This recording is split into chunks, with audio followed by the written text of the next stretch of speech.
Trump का tariff. पूरी दुनिया में अभी यही बातें चल रही। अभी इंडिया पे भी 27% टैरिफ लगा। व्हाट इफ मैं बोलूं कि ये सिर्फ नेगेटिव नहीं है, पॉजिटिव भी हो सकता है। इंडिया के लिए एक अच्छी न्यूज साबित हो सकती है। FIs को वापस लेके आ सकते। This is the high time. इस वीडियो में बात करेंगे टैरिफ के इस पूरे कहानी के बारे में, इंडिया यूएस रिलेशन के बारे में, स्टॉक मार्केट पे क्या इंपैक्ट होगा और इसका लॉन्ग टर्म इंप्लीकेशन क्या हो सकता है। सबसे पहले समझते हैं टैरिफ को। टैरिफ का सिंपल मतलब अपनी इकोनॉमी को बचाने के लिए या फिर लोकल प्रोड्यूसर को और स्ट्रॉन्ग करने के बाहर से जो गुड्स आ रहे हैं उन पे थोड़ा एक्स्ट्रा टैक्स लगा के उसको और महंगा कर दे। मुझे एक्स्ट्रा टैक्स है, that is tariff. Trump independence declare कर दी, इकोनॉमिक इंडिपेंडेंस।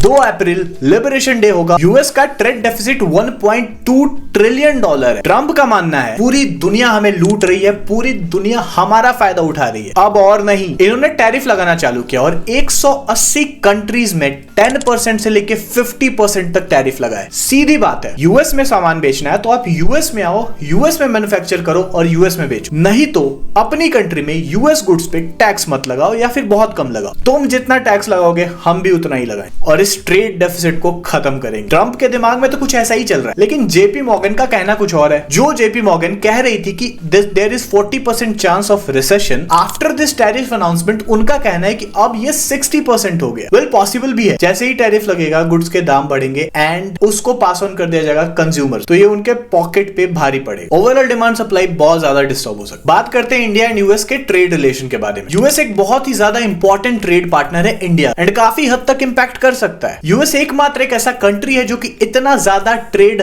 सरप्लस प्रोड्यूस करता है। In general India trade deficit में रहता है। 35.3 बिलियन का ट्रेड सरप्लस था 2023-24 में। ट्रंप ने कहा इंडिया हमारा बहुत अच्छा दोस्त है, लेकिन ये दोस्त हमारे साथ अच्छा कर नहीं रहा है। काफी सोचने के बाद 26% tariff, 26% extra tariff. Garment, jewellery, electronics, ये बहुत ज्यादा इंपैक्ट हो सकते हैं। फार्मास्यूटिकल्स को अभी के लिए एक्सक्लूड रखा गया है कि इस पे कोई भी एक्स्ट्रा टैरिफ नहीं लगेगा। और ऑटो की कोई बात नहीं की गई है क्योंकि ऑटो पे ऑलरेडी 25% टैरिफ लग चुका है। well, यहाँ पे अगर इकोनॉमिस्ट की माने तो इंडिया एक कंज्यूमर ड्रिवन इकोनॉमी है जो कि ज्यादातर इंपोर्ट एक्सपोर्ट पे डिपेंडेंट रहती नहीं है। सिर्फ 12% जीडीपी का हिस्सा आपको आता है इंपोर्ट एंड एक्सपोर्ट से, उसमें भी सिर्फ 2% हिस्सा आता है यूएसए का। लेकिन यहां पे एक बात ध्यान देने वाली है कि हो सकता है कि जीडीपी पे इंपैक्ट ना पड़े, बट स्टॉक मार्केट के बहुत सारे कंपनीज को ये इनडायरेक्टली बहुत ज्यादा हार्म कर सकता है। बात करते हैं स्टॉक मार्केट के इंपैक्ट। शॉर्ट टर्म इंपैक्ट बिल्कुल भी अच्छा नहीं है, हर जगह negative reaction. Nifty 50, S&P 500, euro stock सब के सब डाउन।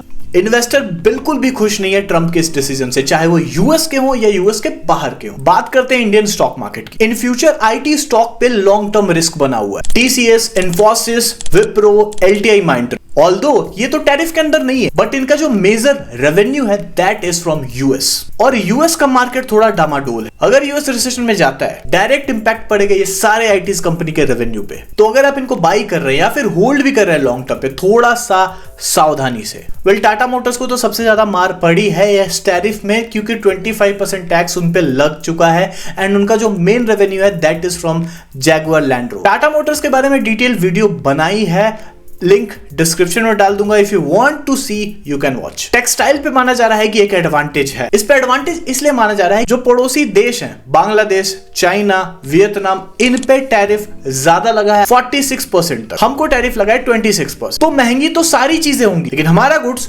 दूसरे से सस्ता रहेगा, प्राइस एडवांटेज मिल रहा है हमको। तो इन फ्यूचर इंडिया का एक्सपोर्ट बढ़ सकता है टेक्सटाइल के मामले में, ये नुकसान नहीं। फार्मास्यूटिकल्स तो अनटच्ड है ही, तो इनके बारे में हम बात करेंगे। बात करते हैं गोल्ड की। 2 पहलू है यहाँ पे। अगर गोल्ड की ज्वेलरी जो होती है जो कि एक्सपोर्ट हो रही है वो नेगेटिवली इंपैक्ट होगा, प्राइस बढ़ गया, डिमांड नीचे जाएगा, टोटल नेगेटिव इंपैक्ट। बट वही जो गोल्ड बेस्ड लोन देने वाले हैं, जो फाइनेंसर्स हैं, वो पॉजिटिवली इंपैक्ट करेंगे due to global economic scenario. जिस तरीके का माहौल बना हुआ है और जिस तरीके से स्टॉक मार्केट लगातार टूटते जा रहा है, इन्वेस्टर अपने पैसे को गोल्ड या रिलेटेड एसेट्स में डालेंगे तो गोल्ड अप्रिशिएट कर सकता है और उन कंपनी के रेवेन्यू में इजाफा हो सकता है। अब बात करते हैं इंडिया के रिस्पॉन्स। हालांकि इन सब पे इंडिया का साइलेंट रिस्पॉन्स रहा है। चुपचाप से उन्होंने बर्बन विस्की जिस पे 150% का टैरिफ था उसको घटा के 100% कर दिया। हार्ले डेविडसन की बाइक का 50% से घटा के 30% कर दिया। इथरनेट स्विचेस को 20% से कम करके 10% कर दिया। गूगल टैक्स को तो वो पहले ही हटा चुका है और अभी चुपचाप बायलैटरल ट्रेड एग्रीमेंट बातें चल चल रही है यूएस के साथ एंड ऐसा लग रहा है कि कुछ और पॉजिटिव चीजें आ सकती है। अगर इसके लॉन्ग टर्म इंपैक्ट की बात करते हैं तो India is at competitive edge, क्योंकि जो उनके कॉम्पिटिटर है चाइना, बांग्लादेश, वियतनाम, उन पे टैरिफ ज्यादा लगा है, तो इस मामले में इंडिया इज